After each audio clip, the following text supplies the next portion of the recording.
మార్గం మంచిదైతే ప్రకృతి కూడా సహాయపడుతుంది అంటుంటారు పెద్దలు. కానీ మన ఆలోచన, మన మార్గం సరైన విధంగా లేకపోతే ఎక్కడో చోట గుడిబంద వచ్చి చేరుతుంది, మన నెత్తిన తగులుతుంది.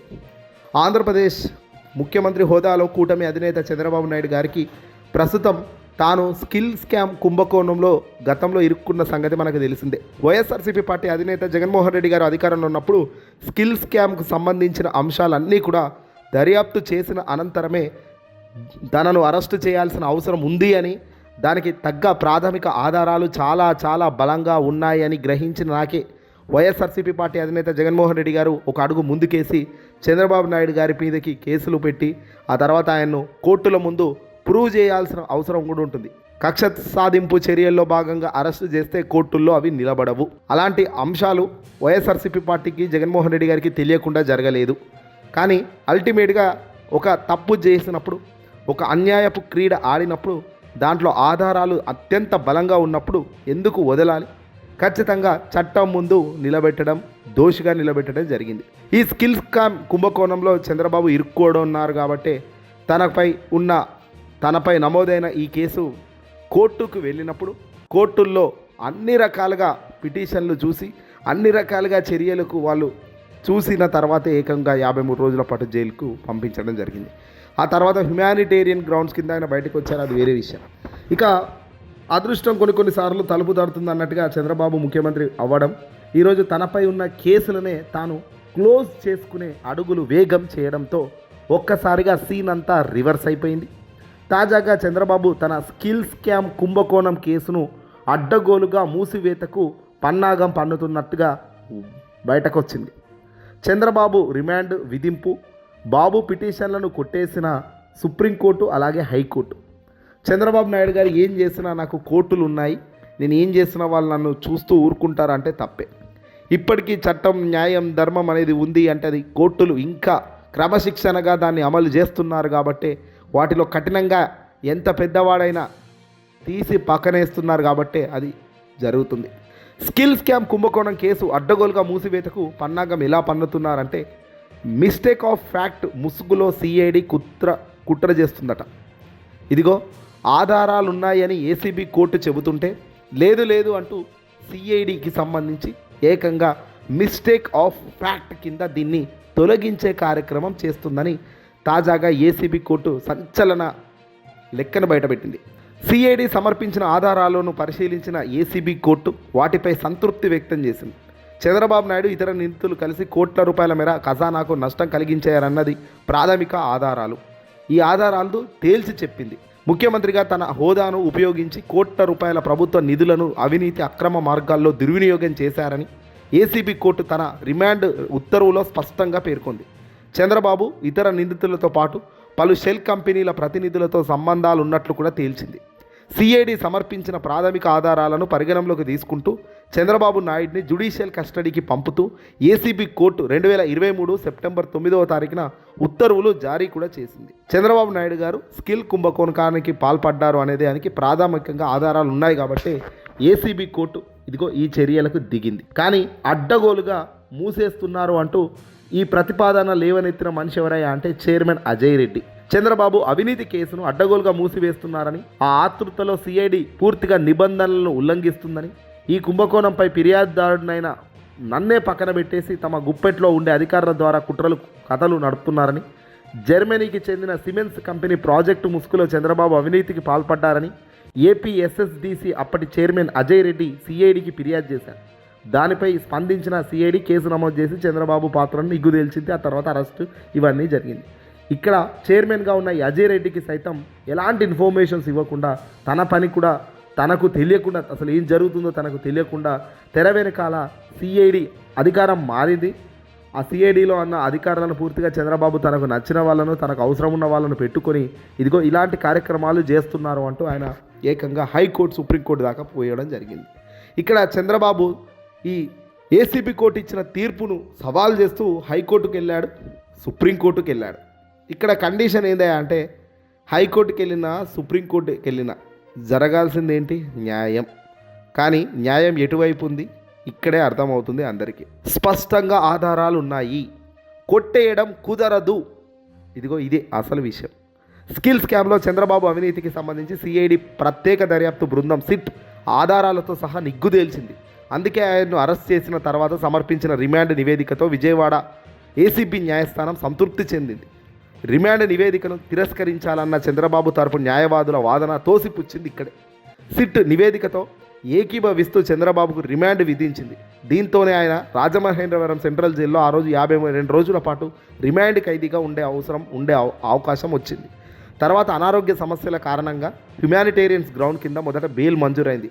ఆ తర్వాత ఏసీబీ న్యాయస్థానం ఉత్తర్వుల సవాలు చేస్తూ చంద్రబాబు ఏకంగా హైకోర్టును ఆశ్రయించగా ఆయనకు అక్కడా చుక్కెదురైంది. తనపై నమోదు చేసిన కేసును కొట్టేయాలన్న ఆయన వాదనను హైకోర్టు సైతం తిరస్కరించింది. అధికారిక విధుల్లో భాగంగా స్కిల్ కార్పొరేషన్ నిధుల చెల్లింపును అనుమతించిన చంద్రబాబు, అలాగే చంద్రబాబు వాదనను హైకోర్టు తోసిపుచ్చింది.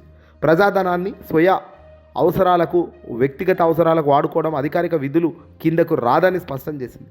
విధుల్లో దర్యాప్తులో భాగంగా సిట్ 140 మంది సాక్షులకు విచారించి 4000 డాక్యుమెంట్లను కూడా సేకరించిందని తన తీర్పులో పేర్కొంది.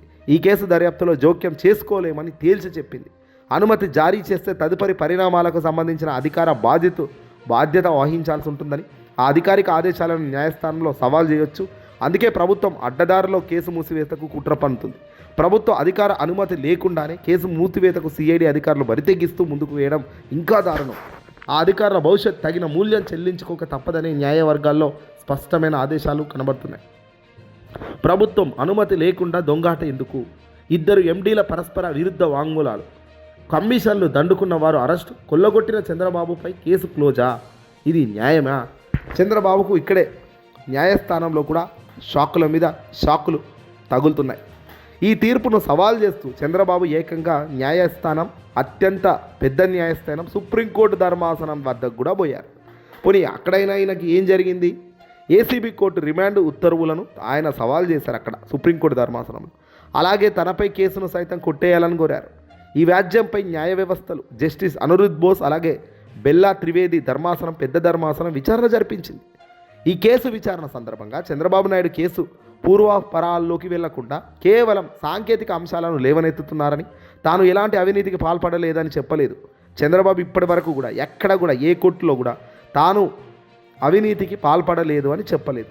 అవినీతి నిరోధక చట్టం కింద తనపై కేసు నమోదు చేసే ముందు ఆ చట్టంలోని సెక్షన్ 17A కింద ముందస్తు అనుమతులు తీసుకోలేదన్న వాదన తెరపైకి తీసుకొస్తున్నారే తప్ప నేను అవినీతే చేయలేదని చంద్రబాబు నోటి నుంచి చెప్పలేదని గ్రహించిన సుప్రీంకోర్టు ధర్మాసనం చంద్రబాబు వాదనలు విన్న 2 న్యాయమూర్తులు కూడా భిన్న తీర్పులు వెలువరిచారు. ఇరువురు న్యాయమూర్తులు చంద్రబాబుకు కుమ్ముక్కై ప్రాథమిక ఆధారాలున్నాయంటూ ఆయనకు రిమాండ్ విధిస్తూ ఏసీబీ కోర్టు ఇచ్చిన ఉత్తర్వులను సమర్థించింది. ఏసీబీ కోర్టు ఉత్తర్వులను సమర్థిస్తూ హైకోర్టు ఇచ్చిన తీర్పులో ఎలాంటి తప్పు లేదని తేల్చి చెప్పింది సుప్రీంకోర్టు ధర్మాసనం. అంటే చంద్రబాబు కేసు కొట్టివేతకు అసలు అవకాశం లేదు, కొట్టేయకండి. ఈ కేసులో ఆధారాలు స్పష్టంగా కనబడుతున్నాయి, పూర్వబలాలు బలంగా ఉన్నాయి. బేసిక్ ఒక కేసు ముందుకు వెళ్ళడానికి లేదా ఒక కేసు కొట్టేయడానికి గల కారణాలు ఇక్కడ కనబడడం లేదు. కొట్టేయడానికి కేసు ముందుకెళ్ళే అంశాలుగా కనబడుతున్నాయి. పక్కా ప్లాన్తోనే ఇదేదో తేడా కొడుతుంది అనేది సుప్రీంకోర్టు కూడా బయటపెట్టింది. హైకోర్టు ఇచ్చిన తీర్పులో ఎలాంటి తప్పు లేదని తేల్చి చెప్పింది. అంతేకాక చంద్రబాబుపై కేసును కొట్టేసేందుకు సైతం ఇరువురు న్యాయమూర్తులు పూర్తిగా నిరాకరించారు, రిజెక్ట్ చేశారు. సెక్షన్ 17A కింద ముందస్తు అనుమతి తీసుకోవాలని జస్టిస్ బోస్ చెప్పగా అవసరం లేదని జస్టిస్ బెల్లా త్రివేది చెప్పారు.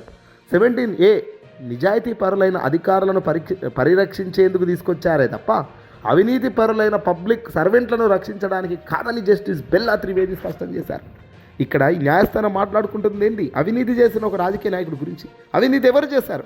ఆ కేసులో ఎవరైతే బలంగా ఉందో ఆ బలమైన వ్యక్తి ఇక్కడ చేసిందంట. అంటే ఒక వ్యక్తి చేసిన తప్పుకు కాపాడుకునే ప్రయత్నం చేస్తున్నారు. సెక్షన్ 17A అంటే ఏంటంటే నిజాయితీ పరులైన అధికారులను రక్షించేందుకే తీసుకొచ్చారే, అంతే. అది సెక్షన్ 17A అనేది నిజాయితీగా కష్టపడి ఎలాంటి ఆస్తులు లేకుండా ఎలాంటి రాజభోగాలు లేకుండా నార్మల్గా పోతున్న వాడి మీద అడ్డమైన ఆరోపణలు వేసినప్పుడు సెక్షన్ 17A అనేది పనిచేస్తుంది. కానీ ఇలా అడ్డంగా ప్రజాధనాన్ని దుర్వినియోగం చేసి ప్రజాధనాన్ని వాడుకొని సొంత పనులకు తీరా నేను మంచివాడిని, నేను అవినీతి పరుని కాదు అనేదానికి 17A ఇంప్లిమెంట్ కాదు అనేది సుప్రీంకోర్టు ధర్మాసనం కొట్టిపారేసింది. ఇప్పుడు చంద్రబాబు అధికారంలో ఉన్నాడు కాబట్టి తనకు సంబంధించిన వాళ్ళతో ఏది చెప్పినా జరుగుతుందనేది పెట్టుకొని అడ్డగోలుగా ముందుకు పోవడం కరెక్ట్ కాదు. ఆధారాలు ఇంత బలంగా ఉన్నప్పుడు కేసు ఎలా క్లోజ్ చేస్తారు? మిస్టేక్ ఆఫ్ ఫ్యాక్ట్ ముసుగులో సిఐడి కుట్ర బట్టబయలైంది. పూర్తి ఆధారాలతో సహా చంద్రబాబు అవినీతిని అప్పట్లో నిగ్గు తెలిసిన సిట్ చంద్రబాబు అవినీతికి ఆధారాలు ఉన్నాయని ఏసీబీ కూడా నమ్మింది. హైకోర్టు కూడా దీనికి సంబంధించి ముందుకు వెళ్ళలేము అని కొట్టేసింది. కేసును కొట్టేయడానికి వీల్లేదని హైకోర్టు చెప్పింది కరెక్ట్ అని సుప్రీంకోర్టు ధర్మాసనం చెప్పింది. ఇవన్నీ బేఖాతరు చేస్తూ చంద్రబాబు బరితెగింపు చేస్తూ ఏకంగా సిఐడి క్లోజర్ రిపోర్ట్పై నా వాదనలు వినండి అంటూ ఈరోజు ఏకంగా స్కిల్ స్కామ్ ఫిర్యాదుదారుడు ఆ కార్పొరేషన్ నాటి చైర్మన్ అజయ్ రెడ్డి ఏసీబీ కోర్టులో పిటిషన్ వేశాడు. ఆధారాలు ఉన్నందునే కదా చంద్రబాబుపై ఆనాడు కేసు పెట్టాము, రిమాండ్కు పంపించాము. చంద్రబాబు ముఖ్యమంత్రి కాగానే కేసు మూసివేతకు కుట్ర జరుగుతుంది, అసలు ఫిర్యాదుదారునైనా నాకే ఎలాంటి నోటీసులు ఇవ్వలేదని ఏకంగా ఈ వ్యక్తి వెళ్ళి మళ్ళీ ఏసీబీ కోర్టులో తన గోదును వినిపించుకునే కార్యక్రమం చేస్తున్నాడు. వాస్తవానికి కేసు లోపల అంశాలు ఇలా ఉంటే పైకి మాత్రం చంద్రబాబు తాను తప్పించుకునేందుకు ఏకంగా మిస్టేక్ ఆఫ్ ఫ్యాక్ట్ ముసుగులో ఇదంతా కూడా చెరిపేసే యుద్ధానికి తెరలేపడం దారుణం. చంద్రబాబు తన ప్రధాన నిందితుడిగా ఉన్న ఈ కేసులో మూసివేసేందుకు ఏకంగా కుట్రపూరితంగా బరితెగించిన వ్యవహారాలు ఇప్పుడు బయటపడ్డాయి. ప్రభుత్వ నిబంధనలు, న్యాయ ప్రక్రియ ప్రమాణాలను విరుద్ధంగా కుట్రకు తెగబడుతున్నాయి. వాస్తవానికి స్కిల్ స్కామ్లో చంద్రబాబుపై కేసు నమోదు విచారణకు గతంలో ప్రభుత్వం అధికారికంగా సిఐడి అనుమతిచ్చింది. అనంతరమే సిఐడికి చెందిన సిట్ కేసు నమోదు చేసి దర్యాప్తు చేపట్టగా ప్రస్తుతం చంద్రబాబు ప్రభుత్వం అధికారిక విధి విధానాలకు విరుద్ధంగా వ్యవహరిస్తుందట. స్కిల్ స్కామ్ కేసు మూసివేతకు టీడీపీ కూటమి ప్రభుత్వం ఎటువంటి అధికారిక అనుమతి ఇవ్వలేదు. కానీ సిఐడి మాత్రం కేసు దర్యాప్తు చేయాల్సిన అవసరం లేదని, మిస్టేక్ ఆఫ్ ఫ్యాక్ట్ ముసుగులో కేసును మూసివేయడానికి న్యాయస్థానంలో మెమో దాఖలు చేయడం సంచలనం కాక మరి ఏమవుతుంది? ఎందుకంటే అధికారికంగా అనుమతి జారీ చేస్తే తదుపరి పరిణామాలకు సంబంధించిన అధికార బాధ్యత వహించాల్సి ఉంటుంది. అధికార ఆదేశాలను న్యాయస్థానంలో సవాల్ చేయొచ్చు. అందుకే ప్రభుత్వం అడ్డదారిలో కేసు మూసివేత కుట్ర పన్నుతుందన్నది ఇందుకే. ప్రభుత్వ అధికారిక అనుమతి లేకుండా కేసు మూసివేతకు సిఐడి అధికారులు బరితెగిస్తూ పోతున్న విధానానికి భవిష్యత్తులో తగిన మూల్యం చెల్లించుకోక తప్పని పరిస్థితి వస్తుందని పెద్దలు, న్యాయ నిపుణులు చెబుతున్నారు. ఏదేమైనా ఒక వ్యక్తిని కాపాడడానికి మీ జీవితాలు ఆగం చేసుకోకండి అంటూ కూడా చాలామంది హెచ్చరిస్తున్నారు. ఏదేమైనా తప్పు చేసిన చంద్రబాబు నాయుడు ఇంకెవరా అన్నది కోర్టులు చెప్పాలి.